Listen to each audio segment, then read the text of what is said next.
Hello, everybody, and welcome back to the 3DO Experience, the 3DO retrospective podcast where we talk about all things 3DO, the company, and everything in between. I am Bill, and this is Threk. How you doing, Threk?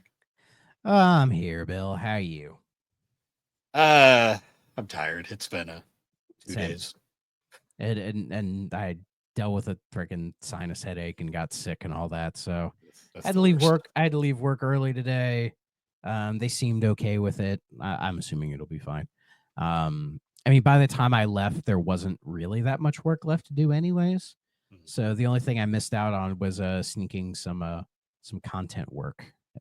Yep. But other than that, I feel better. I took a nap, took a shower, ate some food, so I think I'll be okay. Nice. Oh, it's been a bit. Last thing we did was the 100th episode. We're officially post 100 now. Yeah, and thanks everybody for the feedback. We got quite a bit. I know in the Discord we got a lurker chiming in on the Discord, so I can't remember their name already. I was trying to find it, but I hold think on, it's hold like on. Tier Epic Zoo, Epic Epic Zoo, Epic Zoo, Zoo. Epic Yeah, Zoo. yeah. Yep. Shout out to you, Epic Zoo. Appreciate it. And boost my audio. Is my audio boosted? Please let me know. I, So I turned my uh, mic up a little bit. it might be that on your end because they record us both local at the same time via Yeah. StreamYards, so it's hard for me to do it in post. Here, I'll turn it up one more. How about that? Okay. Hopefully I'm good enough for you. Anyways, so yeah, we didn't do the news segment last week. I mean, overall, I mean, there's been news, but not a lot that I really care about. It's kind of like a light time for news where it's like stuff is happening, but not a lot. And I Yeah, don't want to make the news segment an hour every time, especially for stuff that's like whatever. I mean, there was that Pokemon Presents. I think that was today or yesterday or I whatever. think so. Yeah, nothing there that was really that interesting to me until they put the old games on NSO. Like, I don't come on, just do it at this point, whatever, right? Um, there's that ZA That looks good. bundle. I'm. Oh, Yeah, yeah, ZA looks cool. They're doing a yeah. console bundle for it, so again, when I grab a Switch 2, that'll be one of the games I get for it. Mhm. I'm genuinely curious to it. But anyways, let's see. I think this was announced today. Yeah, a Hellraiser game. I don't know if you saw this, Bill. Um, it's called Hellraiser Revival. It's being developed by the studio that made the Evil Dead game. Hmm. But it's not. When I first heard of this, my first thought was, is it going to be one of those like asymmetrical multiplayer things, like Friday the 13th, like that Evil Dead game, like Texas Chainsaw Massacre, right? Because we've had those. I haven't played any of them, but I've heard kind of mixed takes on them. But no, this is not that. This looks to be more of just like a first person survival horror game, much like Resident Evil 7 or Resident Evil Village. It looks like that's kind of like their main influence on it. And it looks kind of cool, Hmm. I've watched some of the Hellraiser movies over the years.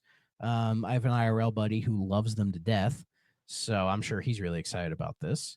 And yeah, I don't know if they had a release date set for it or anything.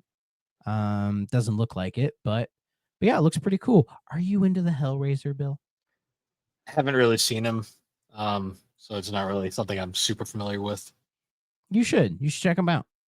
If you like 80s horror, they're very interesting movies. I'd say watch like the first two or three, and then you're good. There's a point where they like stop being good, but just watch those like couple early ones. It seems to be a common thing with horror franchises.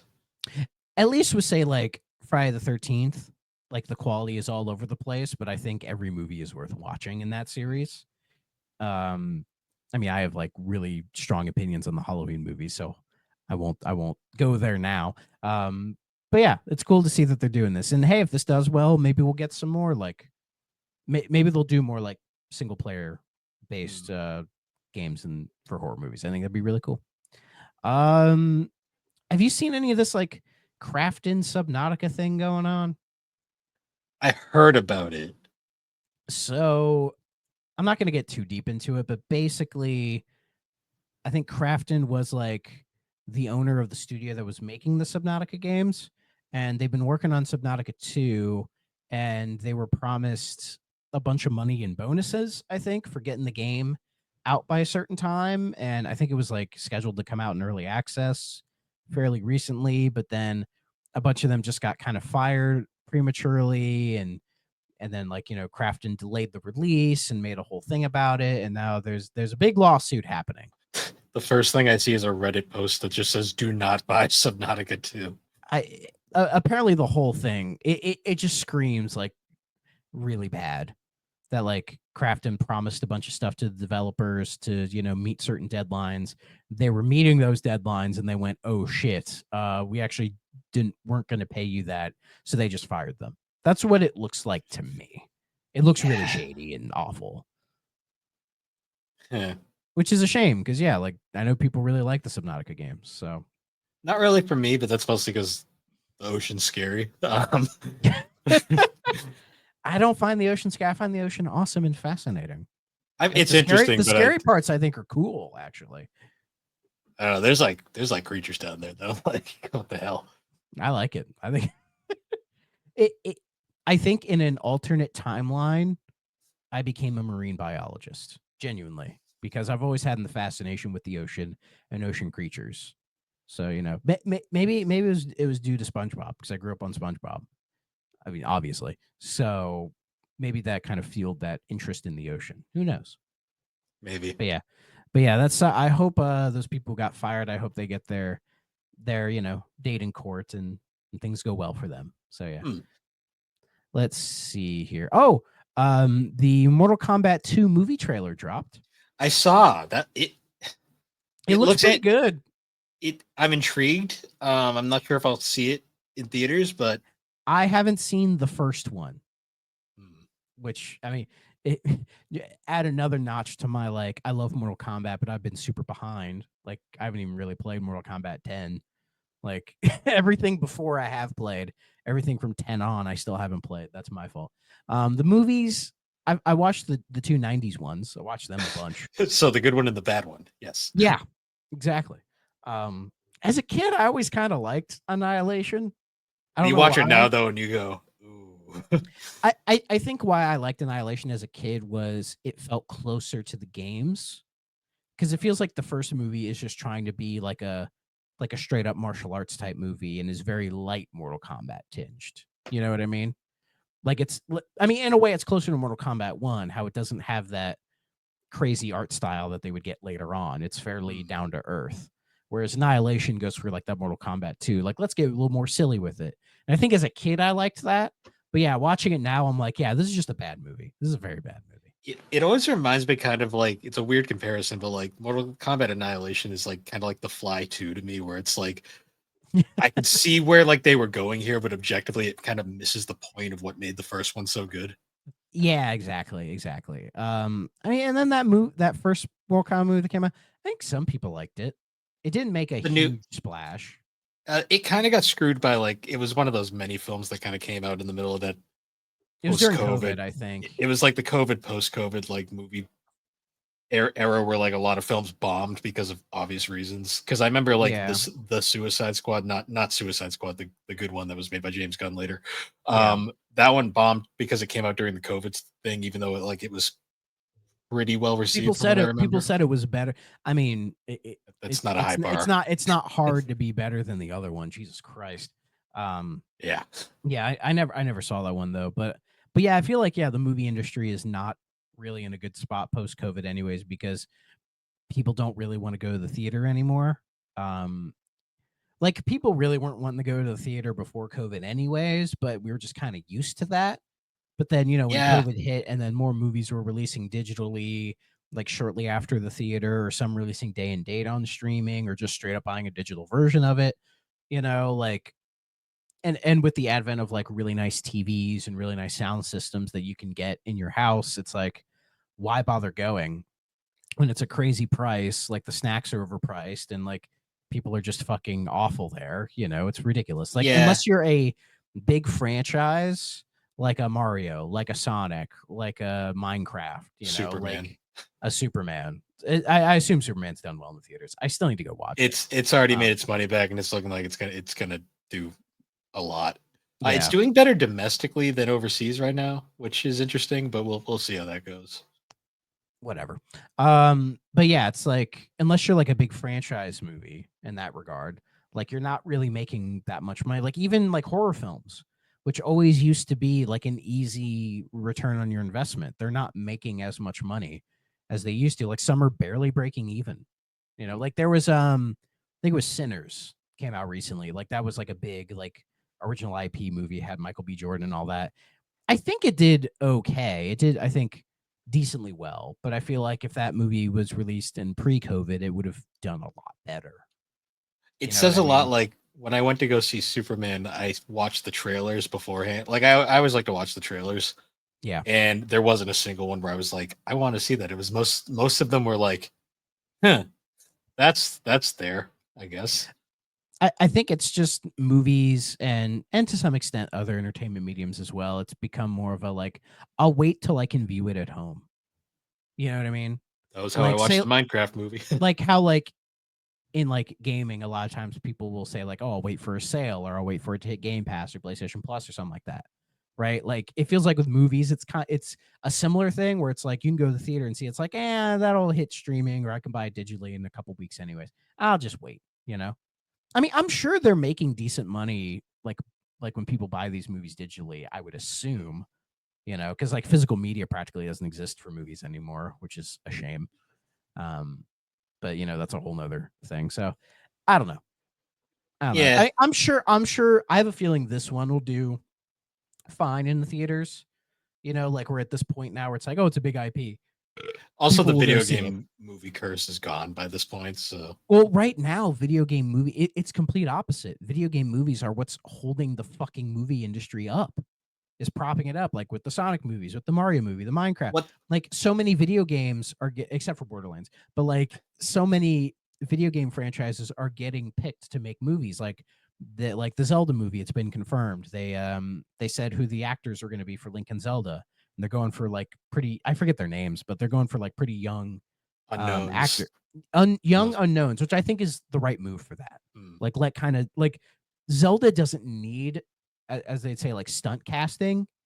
You know, I mean, I dread to see like, oh, like Jack Black is Ganon. I'm like, please don't do that.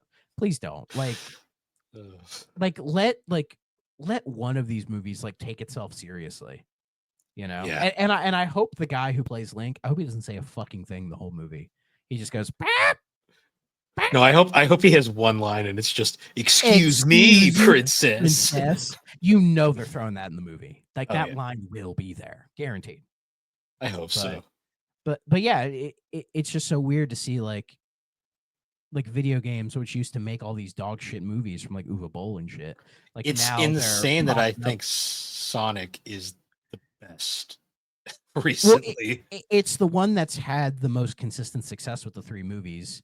I also think the most I effort is. finally finished two and watched all of three over the weekend. Finally, and yeah, three was pretty good. Like It one is fine. It's one's a not good starter. it's not amazing, but it's Sonic One, like the Jim game. Carrey It's carries it fine. a bit. It's fine. I He will say carries the whole trilogy, if we're being real here. he does, but Um, I 2 and 3 I think can stand up even without him. yeah, Like they like would the still be Sonic good. 2 movie is really fun. I wish Knuckles wasn't played for laughs as much into.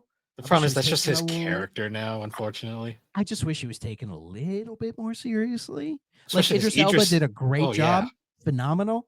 But like I don't know, I just wish they were a little bit more serious with him. Because like with three, they took Shadow very seriously. it's weird that 3 is like arguably the best in the series, which is That's not un arguable. I think it is. I think most people are like, that's the best yeah, one it's just for unheard of sure. for a trilogy, the third one being the best. It it happens here and there, here and there. Like when I Yeah. heard that like acoustic strumming of Live and Learn at the start, I was like, holy shit, this is good. I mean, yeah, they what I like about the movies is that they are taking the Sonic canon, but they're like the game canon, but they're kind of altering it, like not drastically, like enough to where it's still faithful to the product, but it fits within this new lore, like movie verse that they're creating for Mm. Sonic, you know. And with the Sonic 4 movie, which is I think basically just going to be Sonic CD, which is interesting. They're putting it there. So it's like I want to see how that goes, and will it have some Sonic Sat AM influence? The way they're treating Amy makes me think like, oh, they might like go there a little bit. Who knows? They also didn't kill off Shadow at the end of 3, which a lot of people thought No, they did. What? No, they didn't. This post-credit scene. You Is didn't there watch another? Is there another? Yeah, there's scene? another post-credit scene where he lives. Well, it's better than how they treated an Adventure 2, where he just fucking dies, and then later they're like, everyone liked him. We'll just bring him back. Yeah. Yeah, there was I see when we watched it, we did this too, and then I read online he survived. I was like, wait, what? And I had to look up the post-credit scene online. I was like, oh, okay. Yeah. Okay, sure. Because I thought it was just the one with Amy and in Metal. No, there's another one. There's another because there has to be 2 for every movie now. Why? Says fucking does Superman have those? Uh-huh. Fucking Jesus Christ. Although Supermans are funny because they have nothing to do with like future movies. They're just comedy and it's great. So they're making fun of it. Yeah. It's James Gunn making fun of it, basically. Thank goodness. But yeah, it's just weird to see with all this video game movie stuff happening. I think Mortal Kombat 2 will do well. But yeah, who knows? But in 2 years, when the Sonic 4 movie comes out, we'll talk about it, and then we'll talk about how the post credit scene for that will be, I don't know, who they do. Silver. Oh, please, God, no, please. No, the director for these movies is good at like actually making like good decisions. He might make 06 good. I hate Silver to death. His voice actor was at Kineticon, and oh my God, I felt so bad because how many people were shouting at him? It's no use.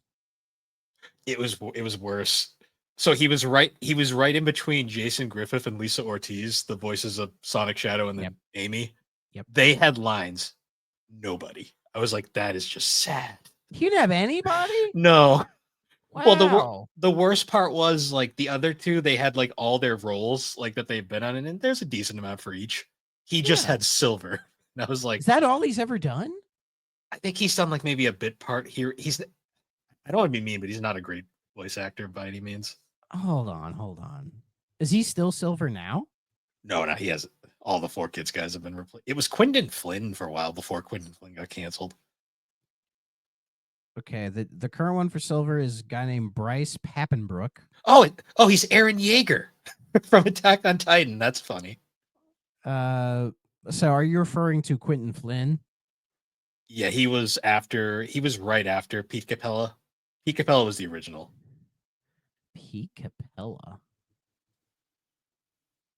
What a name. So that's like the main thing he's known for is Silver. Poor bastard. He was in a film called Secrets of an Escort. Oh, I guess he was in. Yeah. Wow. I guess he did some. Oh, Yu-Gi-Oh. He was. Oh, yeah. Silver is Sir Galahad in the Black Knight. Yeah, I forgot. Jesus Christ. Yeah. Wow. The poor guy. Poor bastard. If I cared about getting autographs, I would have at least said hi, but like I just don't. I feel like I would have asked her one just out of pity. I've been like, here, buddy. It's okay. See, if use. If the line wasn't super long, I really wanted to get Jason Griffith to say something for you and Jelly, but dude. The line was too long. I would have lost my shit. You have no idea. Yeah, in the Shadow voice, of course. Actually, to be funny, I should have done Jet the Hawk, the most random voice. Be like, can he say the virginity line? You know he's seen that. Oh yeah, yeah. I also love that I never lose. Yeah. Oh man, yeah, that was sad. Also, Big the Cat was there, but more people. Oh, Duke Nukem. Yeah, Duke Nukem was there. He also had a giant line. That's so funny. Duke Nukem, Big the Cat. Like, his poster with his rolls, like it was Duke Nukem front and center, and then you could see Big sway in the back because he hates that role so much. Why would he hate the role? I don't know. He forgot the voice deliberately after he lost the part. So, oh, see, I mean, I like to shit talk Big the Cat. The preview of our SA1 review. But it is funny to do, like, and if I was Big the Cat and people would want me to say like Froggy, I'd go Froggy. I'd do it because they'd get a kick out of it. And I'd be like, yeah, it's stupid, but people seem to like it. So whatever. Don't get a big head about it, Duke. To be fair, more Was he people Duke Nukem in Forever? He's the only voice of Duke. Oh, pretty okay. much. Then he has no business hiding Big the Cat. No business. I should find him and then go, Froggy. I should do that. I'm sure he gets that a lot. I mean, he might be over it now. I know at one point he absolutely despised the character, but you never know. You never know. Oh, we got one from Mortal Kombat to Sonic. Yeah, two of my favorites. It just happens. Yeah. And then the last thing I had is Nintendo, so it'll segue into the Nintendo Music stuff. They're bringing back the online playtest from last year. But of course, a lot of stuff is leaked online about it. So if you want to look, it looks like Nintendo's making an MMO. If you look at the footage, like it has, like people have described it as an MMO, like the screenshots and everything. It's like, it looks like that's what they're trying to do. And maybe the playtests are like, can we actually get this thing to run? Because, you know, Nintendo, they're stuck in like not even like Windows ME or something. So they can't fucking figure out online for some reason. So that's why they're doing these playtests. I mean, it looks interesting. Like, are we talking like an MMO, like an RPG, or an MMO like Neopets? I don't fucking know. I didn't play it. Let's see. I'm just wondering if we're gonna get like a PlayStation Home kind of thing. It doesn't look PlayStation Home, I can say that much. Okay. Let's see. Leaked images of the test showed what appeared to be an MMO of sorts in which players work together to, quote, fully develop a massive, expansive planet by utilizing creativity and farming resources. As you progress across the planet, you'll discover new lands, enemies, and resources that will become essential to your journey. Okay, so it's a game, not a a social experiment. Yeah, screenshots appear to show a game that resembles Minecraft, but with various beacons containing separate play areas placed on a giant planet. The higher your beacon is placed, the wider the beacon zone becomes. It also features a separate app called the Dev Core, which the game describes as a social hub to gather with other players. At the Dev Core, you can level up your character, get items you will need for your journey, commune with others, and more. It sounds like they looked at like every MMO live servicey popular game of the last 20 years and are trying to jam it all into one. Like, it has bits of World of Warcraft. It has bits of No Man's Sky. That's not really an MMO. Bits of Minecraft. Not really an MMO, but like, you get what I'm saying. That they're trying to like say like, oh, I like this bit of that or that. You know, I don't know. If it is, do you think it'll be like a full priced release if they release it as an actual game? Or will it be like, oh, if you have the NSO expansion, you can just play it? Would they do a subscription thing like a lot of MMOs do? If it's something that's available to play, that's a tricky slope, because like, yeah, if you're already paying for the online, it's kind of scummy. Not gonna lie. But it's Nintendo, so I wouldn't put it past them. If it's $80, I will not be buying it. But if it's a case of like it comes free with the NSO, I'll give it a try. Yeah, because if it's like a case where it's like you have to pay $80 for the game, and then it's like, oh, you also have to pay an additional subscription to play. I'm like, no, I'm good. That's why I don't play Final Fantasy 11. You can still play Final Fantasy 11 online, but you have to. It's like $30, I think, and then the subscription is like $20 a month. I'm like, you are fucking crazy. Oh yeah, yeah. See, they haven't made it free to play or anything, which is crazy to me. But I think their focus is on FF14, which has that really nice free trial that I would like to play one day with some of you guys. We just have to organize it. Yeah, I mean, I've said in the past, my MMO experience started and ended with RuneScape. Yeah, I haven't played that many MMOs either, so my knowledge is fairly limited. I mean, I would kill to play DQ10 online in English, but that's not really a thing. So no. I mean, people have made like translation chat body things for it, and there is no IP ban, so I could download and play it if I really wanted to, but I just don't think it'll work. Yeah. Offline would be nice. It would be nice, but who knows? Yeah. I'll believe it when I see it. How about that? All I know is with this Nintendo thing, it's either going to do well or it's going to be a thing that shows up for like a year, might fail, and if it does, it'll probably just quietly disappear. It'll become a lost game. I'm fine with them trying something new because, you could argue since like the Switch 1 generation, they've just been kind of like treading water and haven't been experimenting as much as they have in the past. So this could be they're like, oh, let's do something completely out of our wheelhouse and see if it works. So as long as they make the barrier to entry decent, I think I'd check it out. Sure, why not? The hilarious thing is Nintendo has like the easiest like printing money MMO concept imaginable, just sitting in their IPs. And Animal Crossing. Well, there's Animal Crossing or something. If we were going for a bit more of like an RPG-ish one, they could straight up make a Pokemon MMO and it would print money. Yeah, a Fire Emblem MMO would do well, I think. Yeah, Pokemon. I just thinking because that's like imagine like the idea of it's basically Go but like good. I mean, basically make a console version of Go. Sure, why not? Only without the motion control bullshit. But basically, just make a Pokemon MMO. That would instantly print money. Not a bad idea. Not a bad idea at all. So, but that's really all the news I had today. So, yeah. Other than that, we got a huge drop of music on Nintendo Music. Well, last week they dropped in Mario Kart 64, which is nice. That was during episode 1. Yeah, I like that soundtrack quite a bit. It's another case of I would argue it's the best part of the game. Yeah. Ironically, I thought that was always there, but yeah, once again, it was weird when I opened it up to look at it. I was looking through the Switch stuff, and I'm like, wait, this has all been here, right? I don't know why it looked like they added something in Switch, but I don't think they did. So, aside from that, we also got they released a shitload of NES and Famicom games for whatever reason.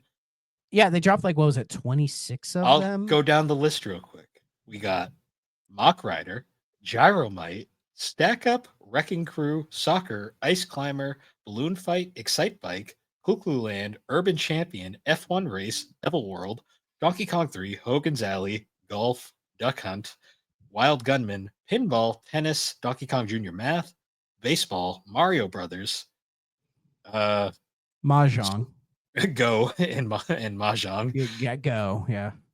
Donkey Kong Country Jr. and Donkey Kong. I said Donkey Kong Country Jr. It's weird. Like, it's cool they dropped all of these, but if you look through them, most of these games don't have music. No, they basically just dropped like all the black box games, it looks like. Yeah, in Golf, I looked at it. It's like it's literally like this. Oh, it's Sonic falling in Adventure.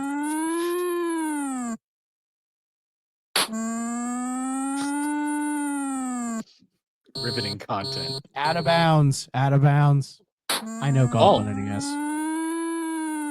Ball is in parking lot. Would you like to play again?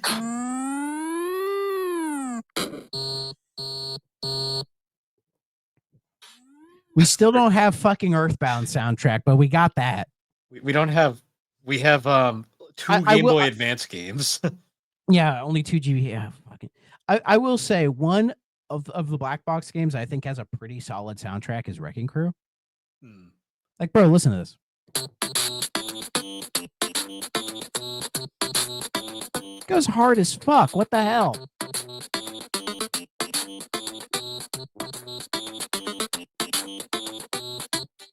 I listen to that all day. It's an underrated game. I like Wrecking Crew. I do. I don't know why Luigi's purple, but I like that game. Yeah. Again, it's nice that they dropped all these in there. It was really cute. But yeah, if you look through, most of them are just like a minute of sound effects. Oh yeah, or like little incidental tunes, And it's so funny. Mario 1 is kind of mixed in with them. Super Mario Brothers, which made me go, I'm like, wait, was it not there? But I'm like, no, it had to have been there already. No, they just that's stupid. It's like they had all this stuff ready and they were like, just dump it all at once. I mean, could they have gotten away with doing one of those a week? Yeah, imagine they were like, they're like, yeah, here's a minute of ooh. Come on, they can't. They're not that full of themselves. Yeah, like I mean, they are. Nintendo is very full of themselves, but like they're not that bad. Yeah, but I see when I saw the pop up today, I was like, it was like a ton of NES. I'm just thinking of AVGN being like, "Hey, get down, AVGN, get down from there." It's crazy that Duck Hunt's one of the best selling games of all time. Well, like when it comes with the system, it helps. And it never got a sequel. Do you think that's crazy? We never got a Duck Hunt sequel. Probably because the Zapper kind of died with the system. But like, we got the Super Scope with the Super Nintendo. They could have did a Duck Hunt for that. You know, when the Wii came out, they could have made like a Wii Duck Hunt.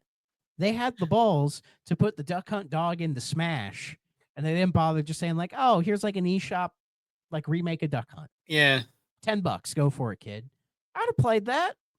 I would have liked it. Yeah. Give me a Duck Hunt story where like the dog, the duck, like the duck, they fall in love or something. Where's the gritty Duck Hunt reboot where you can shoot them? I don't want to finish that sentence. The Shadow Labyrinth of Duck Hunt. Yeah. I've been playing it a little bit, and I'm probably going to be writing a review of it for the Super Pod. So stay tuned, kids. I don't have much to say at the moment, other than That being said, though, speaking of to tie into the game we're speaking, and also to tie into Nintendo making weird decisions, I want to bring this to everyone's attention. Oh, I have a Game Boy Micro. It is. Yeah, this by far has to be one of the weirdest like offshoots. Oh, you got the black screen too. Nice. It's a little dusty because my R button doesn't work anymore. That's the L button. The R button. Like I've opened this thing to try to fix it, and I cannot seem to fix it, so it just remains as a display piece, which is a shame. It works. Like you turn it on, it works. Like I like the Game Boy Micro. I'm a Game Boy Micro defender. It has as I throw it. Yeah. It has by far the most beautiful screen, I think, out of all the Game Boy Advances, even though it's microscopic. Like it's a really nice screen. I like the form factor because, you know, have you ever noticed when people complain about form factors for like game controllers or handheld consoles, they always talk about how they have these massive, giant, mammoth man hands, big meaty claws. Everybody always talks about how like my giant man hands, these giant hands, which means something else, can't handle this teeny little Nintendo controller. But then they're the same people that bitch that the Duke was too big. Exactly. And I mean, I have kind of tiny hands. You can't really see it. My hands, I have like short fingies, right? So, but like the Micro honestly feels comfortable to play. Like, especially in like long play sessions, it always felt really nice to me. It's just a shame my R button died. So I don't really play it that much anymore. Because I like the form factor. Form factor is actually really nice. It's very portable when they say Micro. Like you have to see how small it is to believe. Like, I guess for a comparison, here's my smartphone, my Galaxy S22, and then compare it to the Game Boy Micro. Comparison on my end. I could pull down my Game Gear. Game Gear's a chonker. Here's a Sega Master System cart. I mean, there you go. Actually, I have a GBA cart right here. Aria of Sorrow. Like the size of the cart compared to the game. Yeah. It's like about a third of it, you know? It's a tiny little guy. And these things are rare now too. Like, oh yeah, I paid like $200 for this guy. He was in perfect shape, but of course I somehow damaged the R button, which is a shame because I'm loading up Aria of Sorrow. Look how nice that looks. It looks it has 10 different brightness levels in it. So it does. Yeah. I mean the start and select are in weird spots, but you know, it is what it is. In case anyone was wondering what we're talking about today. I'm talking about Castlevania Aria of Sorrow. It's an amazing masterpiece. There's nothing to do with 3D. Sorry. There we go. Yeah. Look at that wonderful, wonderful thing. We're talking about Army Men Advance, kids. Yeah. I played it on Well, I might get in trouble if I show this, but fuck it. The Ambernick, the Ambernick handheld. Well, oh yeah, I forgot to mention there was an Italian YouTuber who is potentially going to jail for showcasing Ambernick handhelds. Huh. And it's because he showed Nintendo and like I think even Sony games running on it. Okay, just don't do that. Yeah, so I think I'm okay because I'm just showing Army Men Advance. I don't think the 3DO company gives a shit. It doesn't exist anymore. So I mean, but yeah, if anyone wants to see the cartridge, it's. I mean, and also this game isn't available anywhere anyway to buy. But yeah, yeah. So actually looks pretty nice on. Well, actually, I think the Ambernick, I think it's the 35 GX, whatever, has a very nice screen to it. But yes, we are talking Army Men Advance, released for the Game Boy Advance back in 2001. 2001, one of 4 Army Men games I think that came out that year. Let's see. When did the GBA come? What was its release date? 2001, I believe. This was like very early. Okay. So according to Wikipedia, it was released June 11th, 2001 in the States. Army Men Advance, according to this, came out June 5th. Huh. So it was. Does that make it a launch title? Launch window, anyways. Launch window, yeah. I mean, it makes sense because this game is very rudimentary, especially for GBA standards. It is the most it exists game, one of the most it exists games I've ever played. So okay, I was wrong. It is one of 6 Army Men games that came out in 2001. I thought you were saying for the GBA. I'm like, holy shit. Well, fun fact: one of those other 6 was also on GBA. Yeah, of course it was. Yeah. Yeah. Hold on, let me check something. How many GBA games came out, or Army Men games for GBA? 3. Army Men Advance, Operation Green, and Turf Wars. Yes, Turf Wars was technically the final Army Men 3DO Army Men game because it came out after RTS, even though it was technically made before RTS. Yeah, right. Details, but yeah. Yes, but in 2001 we got Army Men World War Final Front, Army Men Green Rogue, Army Men Advance, Portal Runner, Army Men World War Team Assault, and Army Men Operation Green. Jesus fucking hell, guys. We get it. I'm trying to imagine what people thought at the time when they were churning these out. They're like, what the fuck are they doing? Well, considering the series debatably peaked with Air Attack 2 in 2000, it was all downhill from here. Yeah, so this game was developed. It wasn't developed by 3DO. It was developed by DC Studios. They no longer exist. No. Looking at their gameography, it's really nothing to write home about. A lot of either. Oh, they made Rayman DS, the worst port of Rayman. Oh no. Rayman 2, I should say. Yeah. They made State of Emergency 2, the even worse version of an already mediocre game. I've played State of Emergency 2. It's been a very long time. That was one of the games I call it rental store fodder, like the games that you rent for a weekend and go, well, that was a game, and then you give it back and never think about it again. Oh, this is the company that made Fear Factor Unleashed, starring Joe Rogan. Actually, is he even in this? He might not even be in. No, he's not even in it. Generally speaking, Chinese people look Chinese. Adult baby. It's for all my RM Brown fans out there. Hope you all they made the Bratz game on PlayStation. Alex played that once and couldn't figure out how to play it and never played it again. And of course, they made a VeggieTales game. The last game they made was Thrillville Off the Rails for the DS. Yes, the port of the second game in that series made by Frontiers originally. And looking at the reviews for all the Thrillvilles or for Off the Rails, all the versions hit about the 70s, except for the DS version that hits at a 59. Ooh. Oh, they made Code Lyoko on DS. Hell yeah.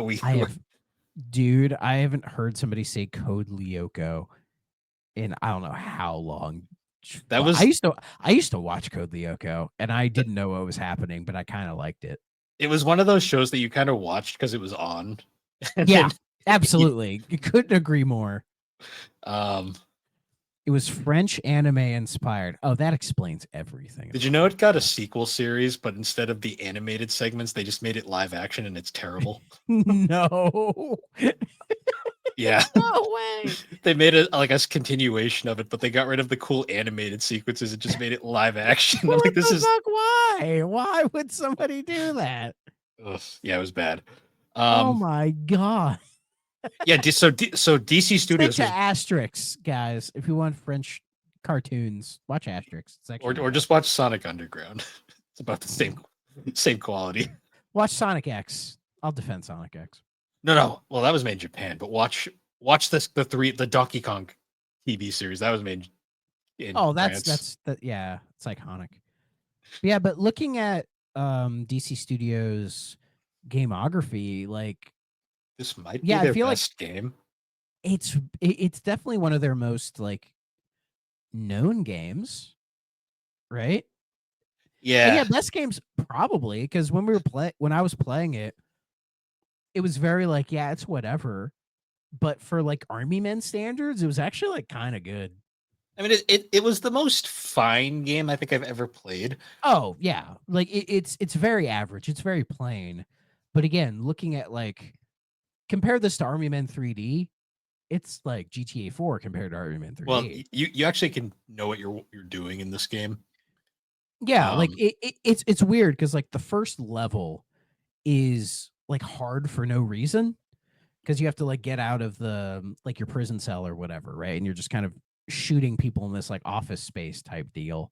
And there's like no health pickups and there's like enemies everywhere and you're like not and you have to backtrack constantly for these like key card screens. Yeah, and you have to like shoot them to like open the doors or whatever. And there's like no health pickups, and I'm like, am I gonna die? In fact, I died in that stage quite a bit. Oh yeah. But when I amber nicked it, I save stated.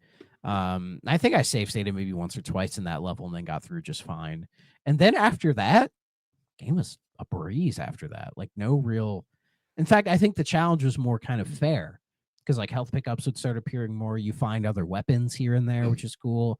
You occasionally get to chuck a grenade at like a gun tower. You know, like it's all competently done. You know, it's functional. Like nothing feels broken. Like its art direction is piss. It's terrible. Like the game does not look good at all. It looks kind of ugly. Like the other Army Men games have more interesting aesthetics. And this one, like the most interesting part is when you're in Area 41. Yeah. That part was great. And there's like those weird robots going back and forth, you know? Like that was the most interesting part of the game as far as like art direction was concerned. It's kind of interesting because this game technically takes place in the Sarge's Heroes canon. Yes, because you can play as either Sarge, even though he doesn't look like Sarge at all, or Vicky. I played as Vicky just because she actually looks different in gameplay. I played as Sarge because I was curious to what he looked like, and yeah, he just looks like it's just a recolor of every other character in the game. Yeah, basically, yeah. And then I went back and looked at Vicky, and I'm like, oh, they actually put effort into her sprite. Thank goodness. Yeah, she has a ponytail. That's different. Well, and she's also like not completely green. Yes. So, and yeah, so like you start the game and it does that thing where it's like it's all like Army Men size stuff, like going through office buildings, camps, and all that stuff. And then eventually you portal into the other, like the human world, basically, and you're like blowing up tennis balls to find key cards or navigating Scorch through a barbecue that has so many flies. I don't understand. Did you notice in the very first room in the game, there's a dead tan soldier with like a food tray splattered all over the ground? It's implied that Sarge killed the guy bringing him food. Oh yeah. No, I saw that. I'm like, that's dark. I think it says that in like the briefing. Oh, there's a briefing in every because somehow, despite Sarge being a prisoner, he's allowed a video walkie-talkie, unless he hid that in you know where. And it's like the colonel giving him all of his like missions, right? And yeah, you see that guy where I think they say like, take him out to get the key to get out of there, kind of a thing. I just find it funny they actually drew that into the background. Yeah. Like playing it had those little quirks, like when you get a flamethrower, like you actually melt the soldiers. They bothered to animate it like a melting animation, which I liked. It's weird. There is effort into this game, but then there also is like notably lacking of effort. Like the weirdest part about this game that makes it very kind of eerie is there is no music in this game. Like aside from like an the occasional final little jingle. boss. Yeah. The final boss has music. You get music in between all the missions. But yeah, it's so quiet. It disturbs me. It's like Doom on Jaguar. It's like it's weird. It's an odd game because but the weird part is too, like the enemies all have this like stock like death sound, and you just hear that constantly. I will give them credit. They gave Vicky a female sounding death grunt.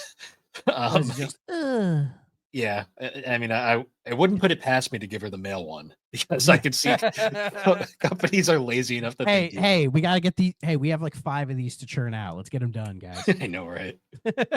That's why they farmed this one off to DC Studios. Yeah. So like, it doesn't. The story, I guess, it's what like General Plastro is like. Oh, I'm gonna take over like an army. There's a brief like, we need to stop them. Like there really isn't. Like the most interesting part is like Area 41 and Hangar 13, where it's like you shoot aliens. Like, I don't understand the canon. Like, are they actual aliens or are they Army Men toy aliens? I don't know. The Army Men canon stopped making sense. It never made sense. Yeah. So the brief story for this game is General Plastro and his army of tanned figurines have decided to take over the world. Of course. It's up to Sergeant Reporter Vicky Grimm to thwart the conquest. Through the game. I like that she's a reporter, but she looks like a fucking soldier. Well, she's a Commander or General Grimm's daughter. Yeah. I mean, at least April O'Neil is a reporter. Like, true. Vicky, it's like, I think they just said that because, like, oh, we can't have like a woman be a combat soldier. Ugh, that's weird. It was that era. But she can run around like a cave person in Portal Runner. We'll get to it. Oh, that's gonna be a experience. But yeah, you know what's crazy? Like it's bland, it's average or whatever. But as far as like the games we've played goes, I think we've done 4 of them now. It's number 2 on my list. Yeah, it's weird that it's technically more functional than like Sarge's War was frustrating at points. This game, breeze. And at certain points, I'm like, I'm kind of having fun. It's like it's like, I think that when I was playing it, my thought was like, this is just kind of like a shitty Gauntlet. It wishes it was a shitty Gauntlet. It was just like, it's like, what was up with that Frogger segment? They were like they're just like, let's do a Frogger thing. And when I saw that, I went, oh no. No. The game thankfully is merciful, and that is if you fall in the water, you don't lose any bit of health. They just let you try it again. Yeah, I was so worried because if that was going to be a case of like you lose health every time, it would be awful. It'd be the worst segment in the game. But because they don't do that, it just equates to. And then you shoot a mole. There are some. What the fuck was that thing? There are some random segments in this game. Like it is. Yeah, like you shoot bugs that like fart when they die. I mean, to like, be fair, that bunch of shelves or whatever. I'm assuming in like a garage, and there's an elevator for some reason. Sure. Yeah. I don't know, man. It has some of that Army Men charm. A little bit, yeah. That the reason why some people look at these games fondly, because there are hardcore Army Men enthusiasts. They probably don't like us. I mean, I'd love to know if you're an Army Men enthusiast. Please write in. Let us know what you think. I mean, to be fair, most armament enthusiasts also agree that the games are shit for the most part, but they're fascinated by them. I mean, yeah. I have a fascination for shitty games too sometimes, but Yeah, Mr. Sonic 06 over here. I mean, it's entertaining. Sure. But yeah, this was such a like when I finished it, I was kind of like, oh, it's over. It takes you maybe 2 hours to beat the whole thing. Maybe. Yeah. Like it's a fairly breezy playthrough. There's only 12 levels.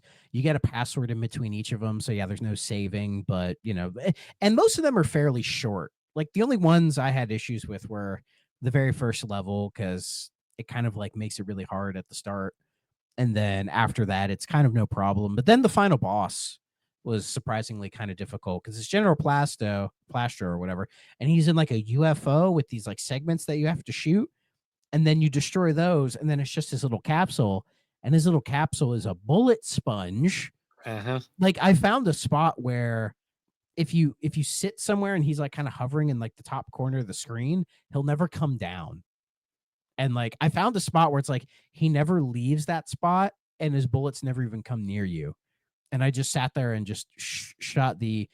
You normally have the M16, which has unlimited ammo, thank God. But it's you have to like push the button each time, and it has like a 3-round burst type of deal. And then you can find the M60, which has like full auto, but you're only limited to 99 bullets, but it is more powerful. But at the final boss, you get that, but with unlimited ammo, which is nice. And sitting there just wailing on him takes forever. I But guarantee he does eventually die. The playtesters, like originally, they probably didn't give you unlimited ammo, and then the playtesters was like, "This is fucking impossible." Yeah. Oh God, imagine doing that with the M16. And they were probably just like too. I'd still be playing it. They were probably too lazy to readjust it, so they're just like, "Fuck it, just give unlimited ammo for the better gun." Yeah, exactly. And then there were like 2 random vehicle segments, like one where you're a tank and one where you're a boat, and they both control the exact same. Yeah, it's weird because like the main gameplay is like the top-down gauntlet style stuff, but then like it's like a top-down third-person shootery thing. It reminds me of if you ever played Medal of Honor Infiltrator for the GBA. It's similar to that. I mean, Medal of Honor Infiltrator is kind of one of the best Medal of Honor games. That is a fucking awesome game. Hard as fuck, but it's really, really good. It kind of reminded me of a really bad version of there's a game on PS1 and Saturn called Loaded. It kind of reminds me of, it reminds me of that, only like not fun. I mean, this game, it had its moments where it wasn't too bad. Not fun by proxy, I should say. Yeah. My favorite part was when if you would get up close to an enemy, you just start butting them with your rifle. And then they wouldn't react. They would stop shooting and just sit there in horror as you just bludgeon them to death. And it takes way more hits to just melee them than shoot them with the gun. I think as they realize that, like, oh, if you do that, the AI just stops dead in its tracks. Yeah. Oh, what a game. I also like how it randomly, like, you'll be top down and suddenly it'll just kind of go semi-isometric, and I'm just like, this is weird. Yeah, like that Maisie segment that I mentioned in Area 41 where you have to like keep backtracking to find like the right keys and everything. Like that was the part that was kind of weird. But I liked it because it was different. And it's like, oh, they're trying to do something with this alien shit. And then they completely throw it out the window. They're like, here's like 2 levels, done, back to I think it's when you go into the human world. And then you go back, and then that's when you fight Plastro, but you don't fight any other aliens or anything. Oh, yeah, because there's like the whole portal gimmick. But like, I laugh because the Sarge's Heroes thing. It's really funny though, because like the cover of the game, it's Sergeant Vicky coming out of a portal, but when I look at it, it looks like they're in a toilet bowl. Kind of where this game belongs. It's funny for a game that's surprisingly creative. It's so half baked that it kind of just loses it. It definitely feels like if DC Studios got an extra 6 months to work on it, it could have been something kind of special and interesting in the series, but they must have been working on a very short time frame to get this done. Yeah, they did what they could, but like it's not that bad. It's really not. It controls perfectly fine. I mean, it's not much in as far as graphics or music goes, but it's not. I've seen uglier games than this. Like it, like it's not super long. It's a nice breezy playthrough. The level design isn't infuriating. It's like it's just it's fine. It exists is the perfect way of describing it. I feel like in a couple years I'm gonna forget I ever played this game.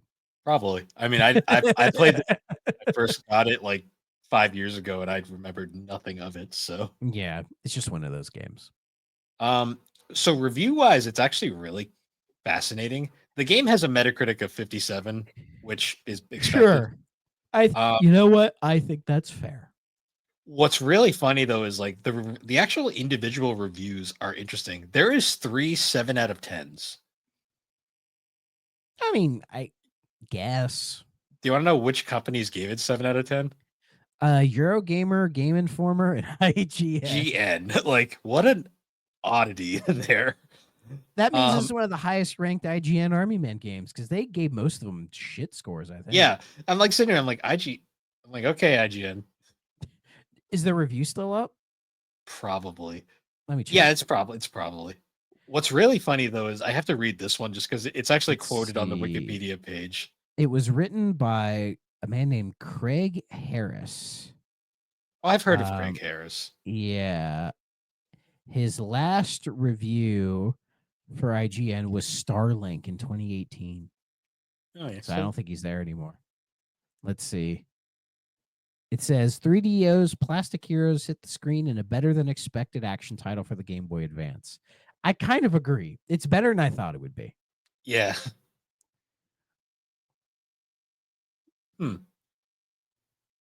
What's really funny is Next Gen, their review is really funny. They said a decent, if not amazing game, at least until Capcom gives us that GBA version of Commando we've been dreaming about. Who the fuck was dreaming about Commando? And we never got it. No, I'm just sitting here like Commando. Like, I mean, I can see the Commando comparison, top-down, third-person shootery type things. I'm just like trying to think. But Commando's an '80s arcade game. Yeah, who in 2001 was thinking about Commando? Apparently, Next Gen was. Ironically, they're called Next Gen, and they're thinking about an '80s arcade game. It was 20 years old, almost 20 years old at that point. That's funny to me. GamePro said you'd have much. Had it been ported at that point?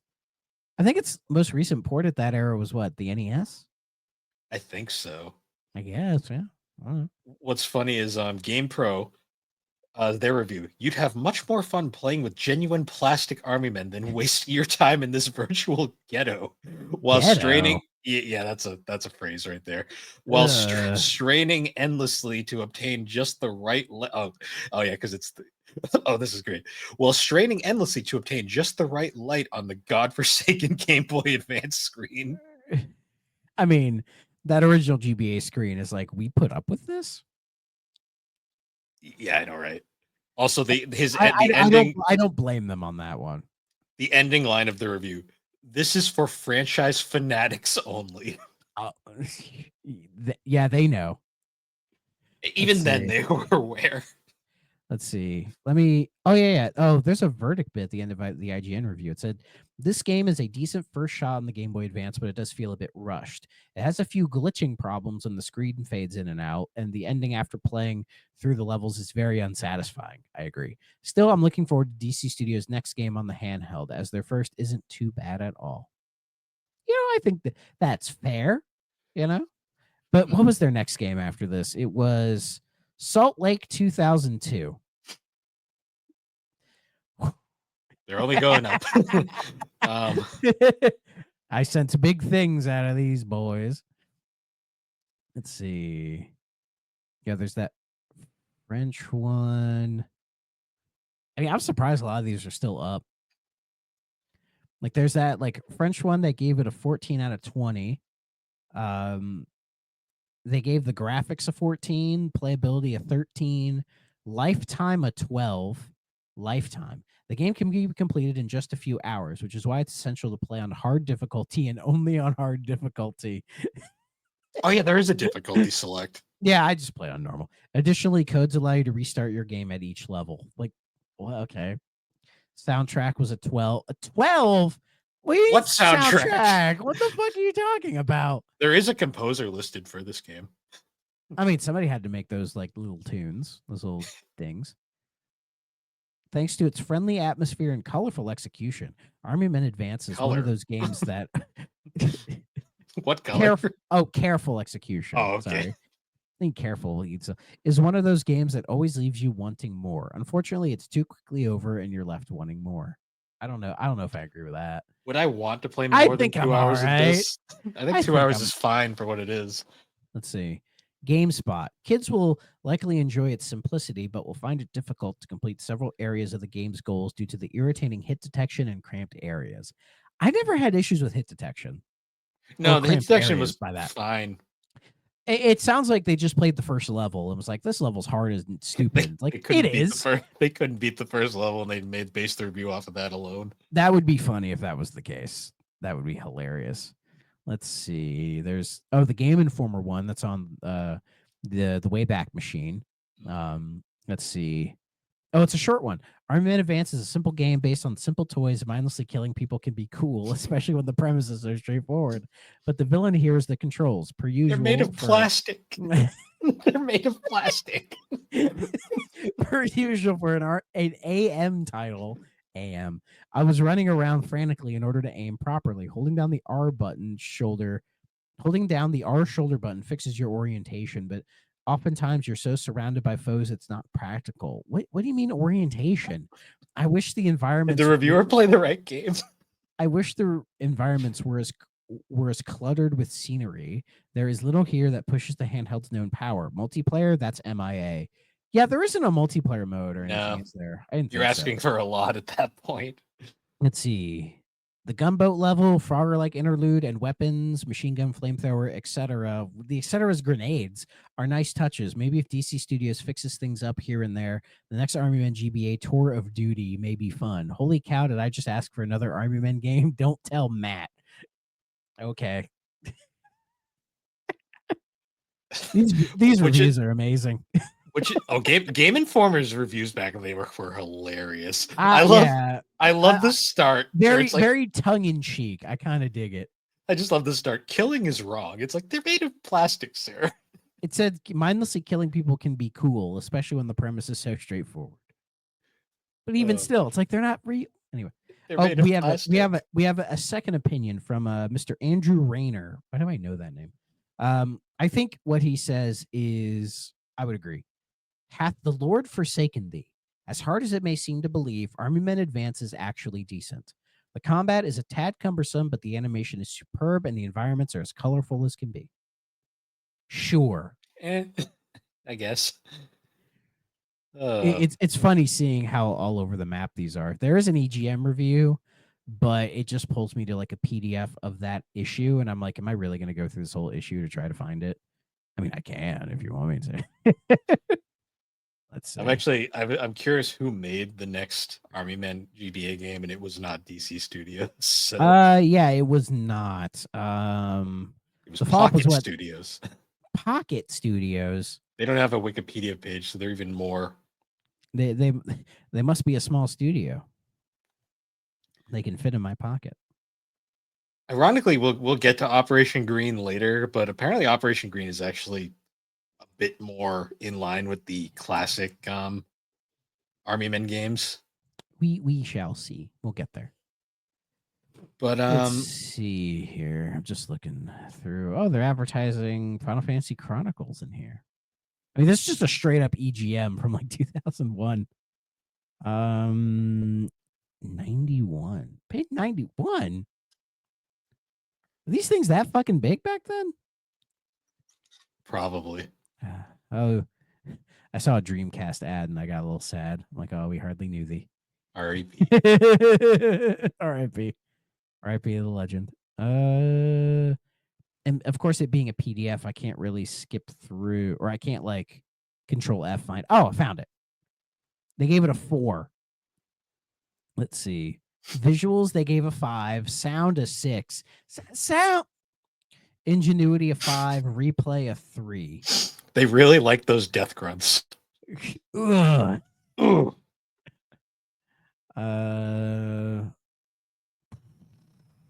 Yeah, they compare it to Commandos, Akari Warriors, and Frontline.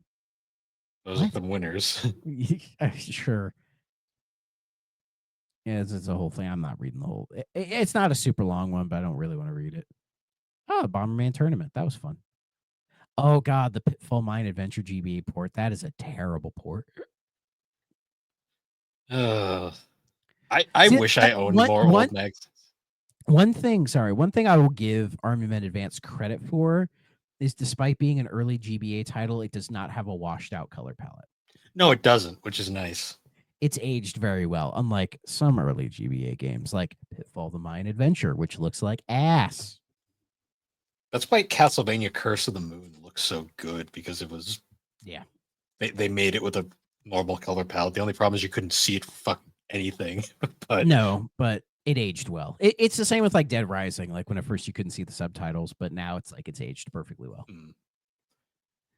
But anyways, we spent more time reading reviews than actually reviewing the game. The gameplay is so minuscule. Like it is. Yeah, it's just it's a top-down GBA shooter. You shoot things, and there's objectives like shoot this thing or find this thing, and then shoot that thing, and then you win. Oh, the best one is the first stage where it's like objective, find the key. You find it like 2 rooms in, and you're like, oh, cool. So how close to the end? Not even close. Great. Yeah. But anyway, must play. Okay, yeah. Stay away. I'm gonna just say, I'm going to say, because that's like my thoughts on this game. Like, meh. Like it's not a stay away, but it's like it's like if I was gonna recommend it, my recommendation would be